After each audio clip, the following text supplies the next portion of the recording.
구분은 연령에 따른 구분이면서 동시에 믿음의 성숙에 따른 영적인 구분으로 보여집니다. 대체로 나이와 믿음은 비례하고 또 그것이 정상입니다. 그리고 사도 요한은 각각 그들에게 쓰는 이유를 말씀합니다. 자녀들아, 내가 너희에게 쓰는 것은 너희 죄가 사함을 받았기 때문이요. 아비들아, 내가 너희에게 쓰는 것은 너희가 태초부터 계신 이를 알았기 때문이요. 청년들아, 내가 너희에게 쓰는 것은 너희가 악한 자를 이기었기 때문이라. 네, 우리는 이와 같은 사도 요한의 힘있는 말씀에 절로 아멘으로 고백하게 됩니다. 사도 요한은 여기서 세 가지 중요한 내용을 각각 말씀하고 있습니다. 첫 번째는 죄 용서입니다. 너희 죄가 사함을 받았다. 죄에 대한 용서는 우리 신앙의 가장 밑바닥에 있는 기초입니다. 우리는 예수님의 피로 죄 용서를 받고 새 생명을 시작할 수 있었습니다. 그러면 우리의 모든 죄는 그때 한 번에 다 해결되고 다 용서되었는가? 그래서 이 말씀은 1장 9절 말씀과 함께 고백되어야 합니다. 만일 우리가 우리 죄를 자백하면 그는 미쁘시고 의로우사 우리 죄를 사하시며.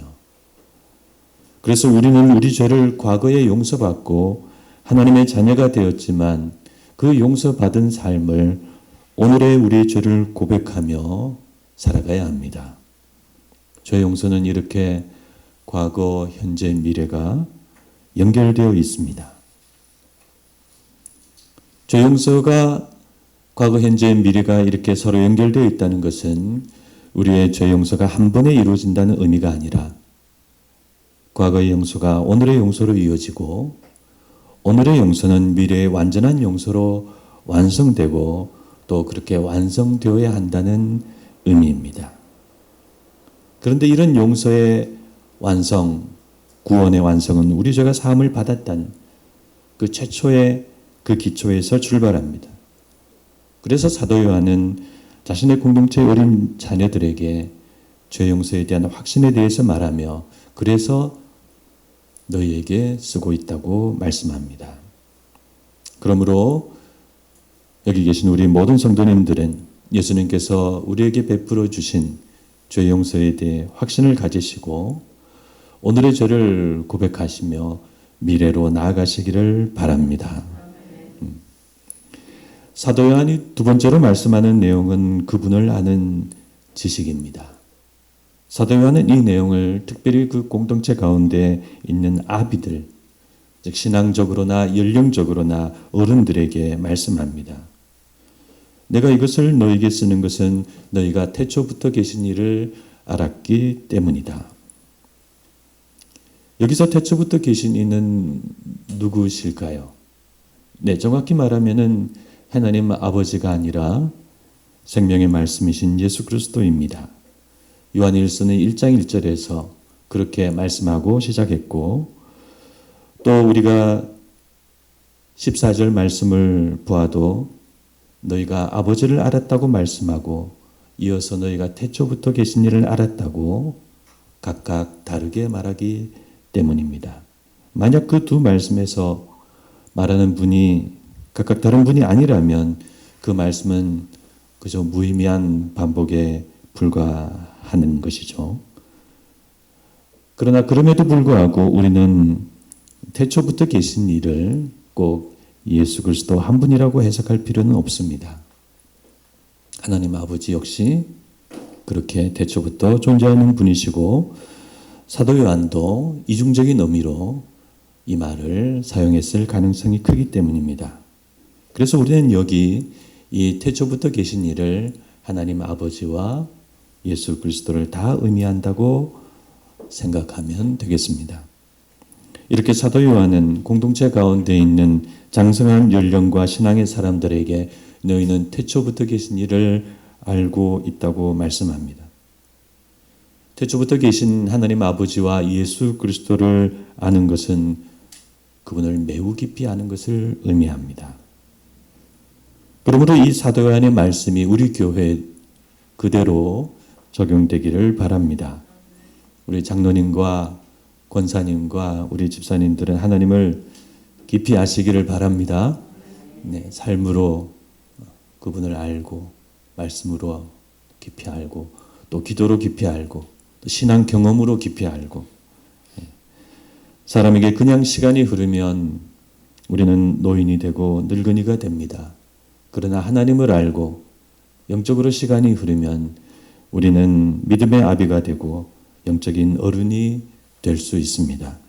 우리 교회 성도님들은 이렇게 하나님을 깊이 아는 믿음의 어른들이 다 되시기를 바랍니다.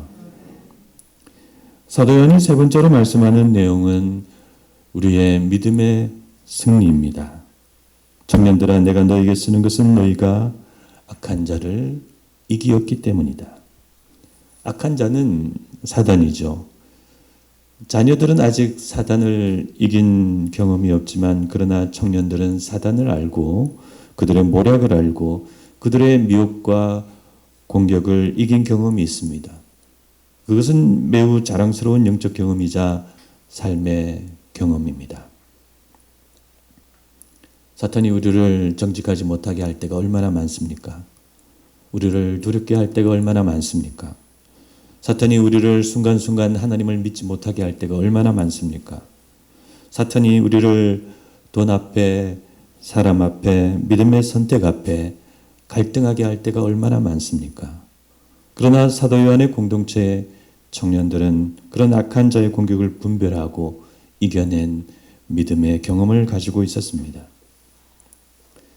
사도 요한이 여기서 말씀하는 우리의 믿음의 승리, 이 믿음의 승리는 우리 모든 그리스도인들이 알아야 하는 중요한 내용입니다.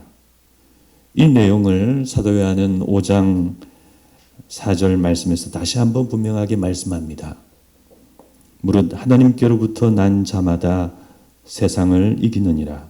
세상을 이기는 승리는 이것이니 우리의 믿음이라. 물론 이 승리는 항상 멋지고 화려한 승리는 아닙니다. 그때나 지금이나 우리 교회와 신자들은 세상 속에 작고 초라한 모습입니다.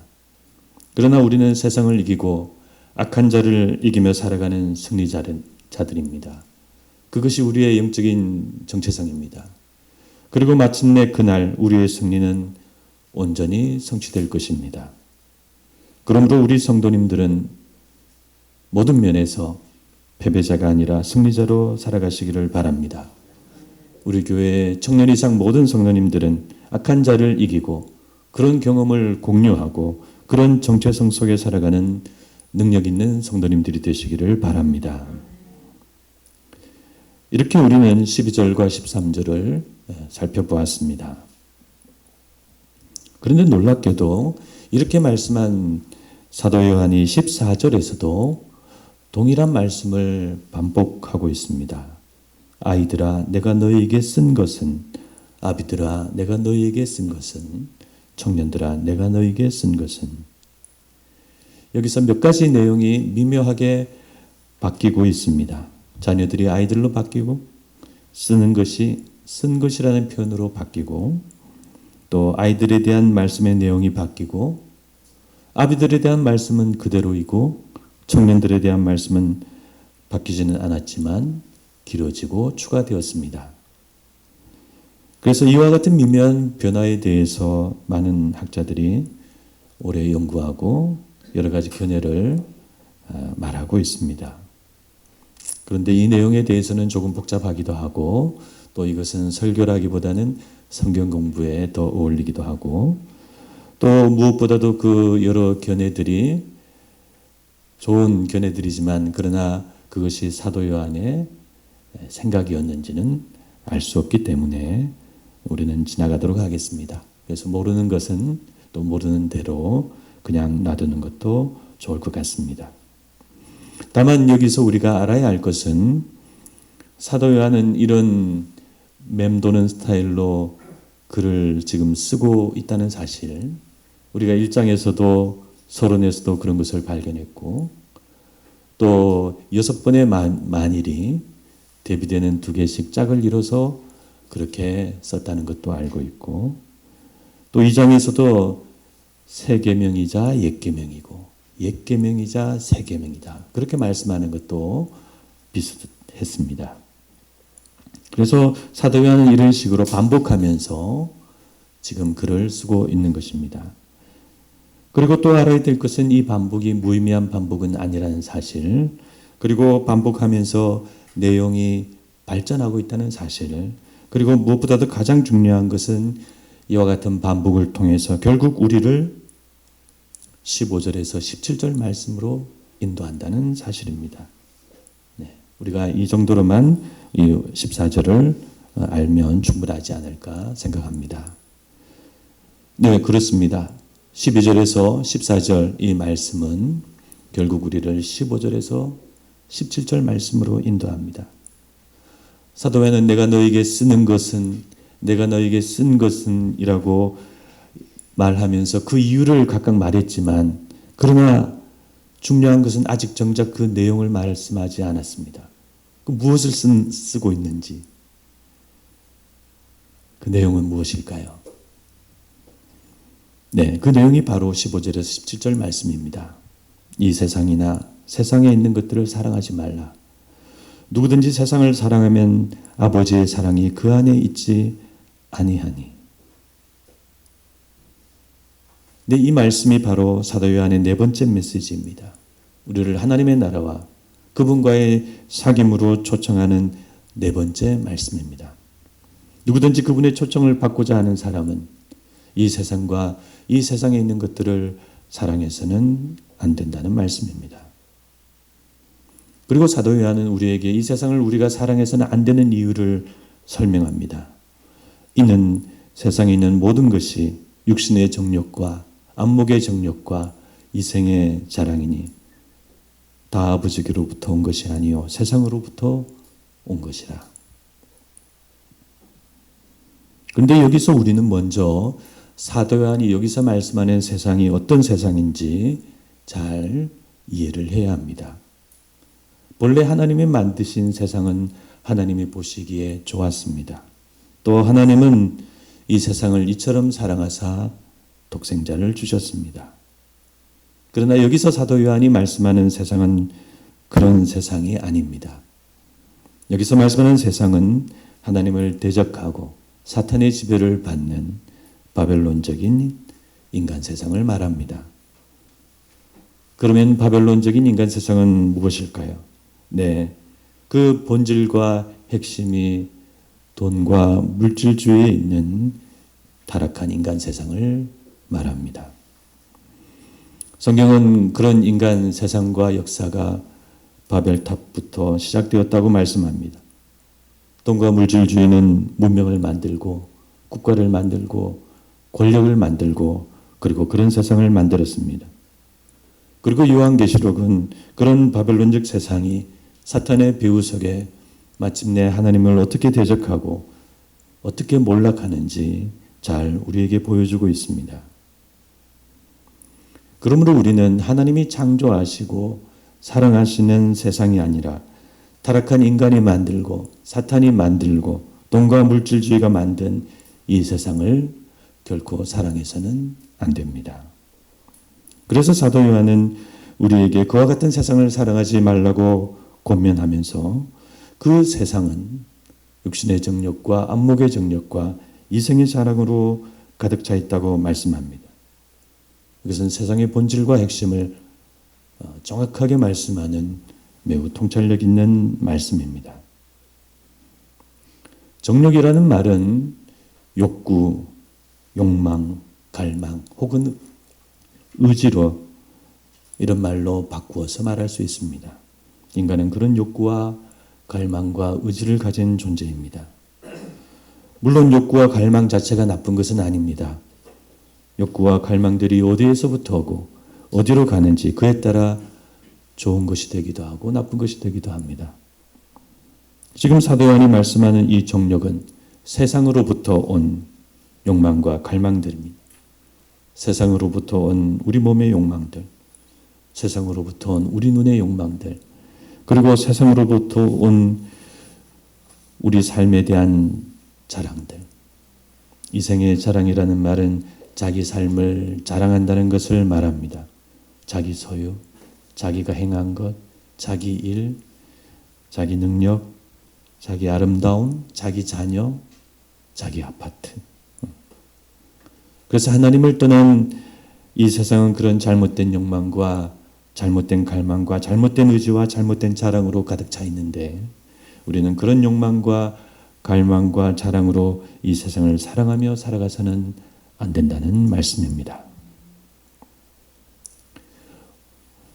어떤 사람이 카페에서 커피를 마시며 시간을 보내고 있는데 저쪽 테이블에서 교회 다니는 사람들로 보이는 몇 사람이 앉아서 이야기하는 것을 들었다고 합니다. 서로 사모님, 권사님, 집사님 이렇게 호칭하면서 이야기를 하는데 큰 소리로 이야기를 하니까 자기 귀에 들렸다고 합니다. 근데 그 이야기하는 내용이 아파트 이야기, 어느 자녀가 대학 간 이야기, 누가 무슨 사업을 해서 돈 버는 이야기, 그런 이야기를 큰 소리로 오래도록 이야기를 하더라는 것입니다.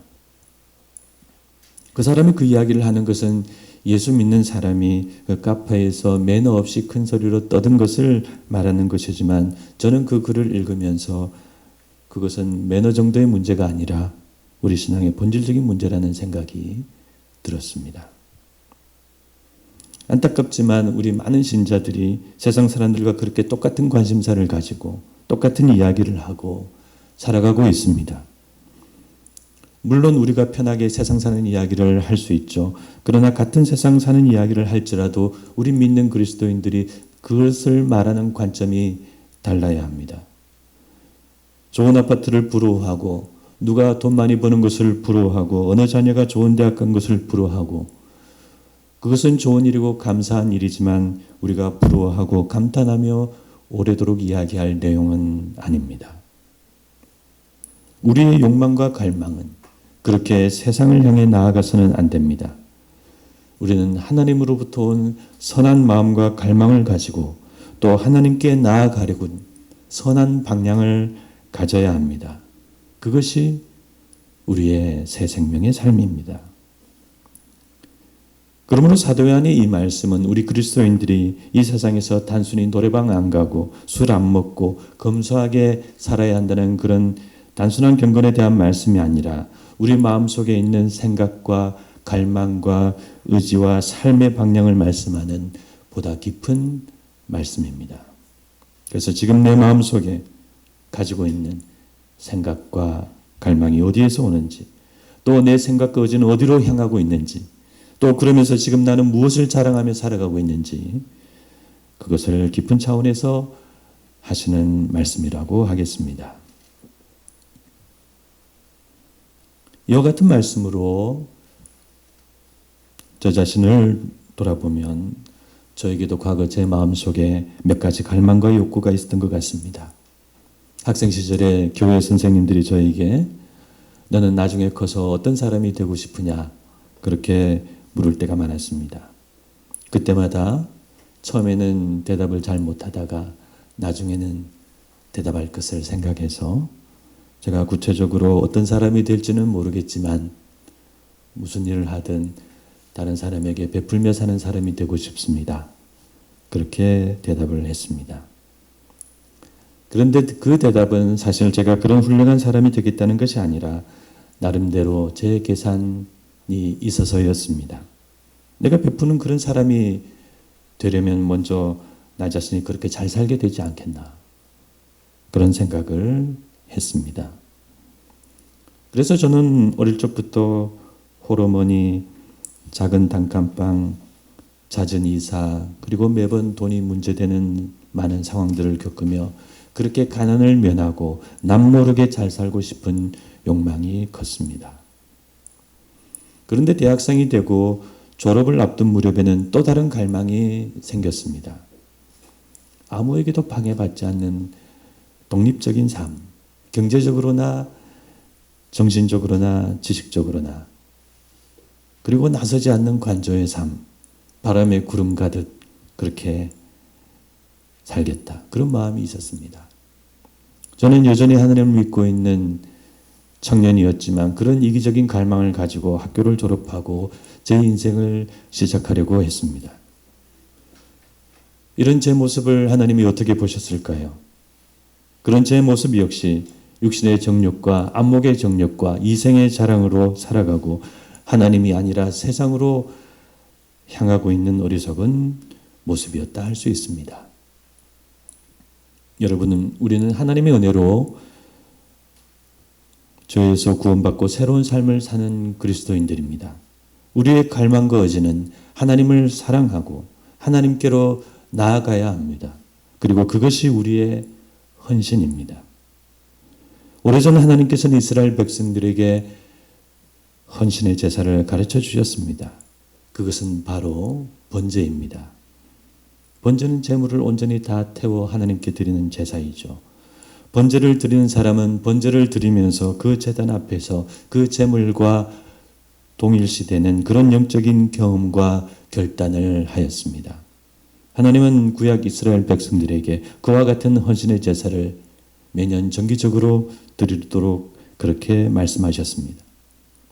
그래서 오늘날 우리 신약의 그리스도인들도 그와 같은 헌신을 예배를 통해서 또 성찬식을 통해서 그렇게 정기적으로 하나님께 드리고 있습니다. 그래서 우리는 마지막으로 이와 같은 영적인 질문 하나를 한번 해볼 수 있습니다. 헌신 없이 하나님께 나아갈 수가 있는가? 우리가 헌신 없이 예수님을 믿을 수가 있는가? 네, 그것은 어렵고 불가능합니다. 헌신이 없으면 우리는 결국 세상으로 가기 때문입니다. 세상은 강하고 달콤하고 어둡고 화려합니다. 육체의 정욕과 안목의 정욕과 이생의 자랑으로 가득 차 있습니다. 이 말은 현대적인 번역으로 하면은 돈, 섹스, 권력 그렇게 바꿀 수도 있습니다. 그런 바벨론적인 세상의 그림자에 물들지 않을 수 있는 사람은 많지 않습니다. 그래서 우리는 헌신해야 합니다. 그런데 사실 헌신은 하나님을 위한 것이 아니라 우리를 위한 것입니다. 하나님은 우리의 헌신을 받으시는 분이지 우리의 헌신을 받아서 이용하시는 분은 아닙니다. 헌신은 우리를 위한 것입니다. 그러므로 우리의 생명과 구원을 위해서 우리는 하나님을 사랑하는 헌신자가 되어야 합니다. 아무쪼록 우리 성도님들은 세상을 사랑하지 마시고 하나님을 사랑하시고 여러분의 갈망과 의지는 선한 갈망이 되어서 하나님께로 늘 나아가시기를 바랍니다. 여러분과 제가 그런 헌신의 사람이 되기를 주님의 이름으로 기도드립니다. 네, 이 시간 우리 다 같이 한번 오늘 헌신의 기도를 같이 한번 드리도록 하겠습니다.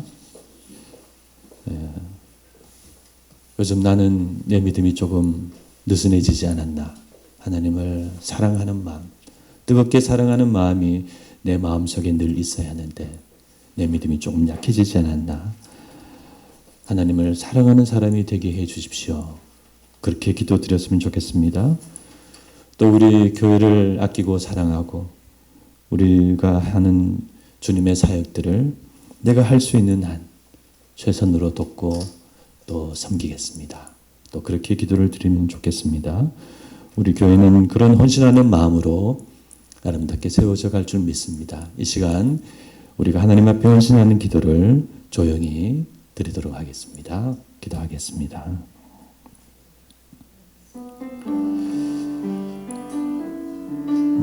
하나님 아버지, 이 세상을 사랑하지 말고 이 세상에 있는 것들을 사랑하지 말고 육신의 정욕과 안목의 정욕과 이생의 사랑 다 하나님께로부터 온 것이 아니라 세상으로부터 온 것이라고.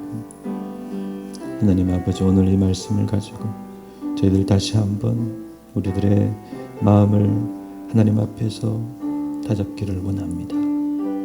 아버지 하나님, 우리가 다른 것 중요하게 여기고 살아가고 나를 위해서 살아가고 내 이익과 만족을 위해서 살아가고 열심히 살아가고 돈을 벌고 하나님, 그렇게 우리가 살아가지만 하나님을 사랑하지 않고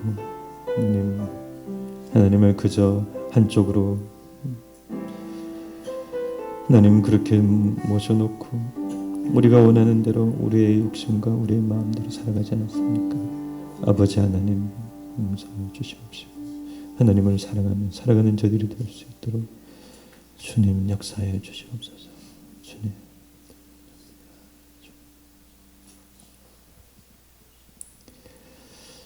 하나님 아버지, 오늘 저희들 요한일서의 말씀을 묵상했습니다. 하나님, 이 세상을 사랑하지 말라는 이 말씀 저희들 마음 깊이 간직하게 하여 주시옵시고 하나님을 사랑하는 사람이 되게 하여 주시옵소서. 이 세상에 보이는 세상의 본질과 핵심을 아는 사람이 되게 하여 주시옵소서. 우리가 나이가 들고 살아가면서 세상으로 점점 들어가는 사람이 아니라 하나님께로 점점 올라가는 사람이 되게 하여 주시옵시고 그렇게 하나님과의 교제 안으로 하나님의 나라 안으로 들어가는 사람이 되게 하여 주시옵소서. 현실 가운데 살아가지만 하나님을 더 사랑하는 마음으로 살아가게 해주시고 우리 교회를 아끼고 우리의 사역에 우리가 할 수 있는 한 함께 동참하며 살아가는 우리 모든 성도님들이 되게 하여 주시옵시고 그런 우리의 믿음의 삶이 하나님 앞에서 많은 열매를 맺을 수 있도록 늘 인도하여 주시옵소서. 지금은 우리 주 예수 그리스도의 크신 은혜와 하나님 아버지의 무한하신 사랑과 성령님의 감화 감동 교통하심이 오늘 이 자리에서 하나님 앞에 헌신을 다시 다짐하는 여기 있는 모든 분들 머리 위에 지금부터 영원토록 함께 있을지어다. 아멘.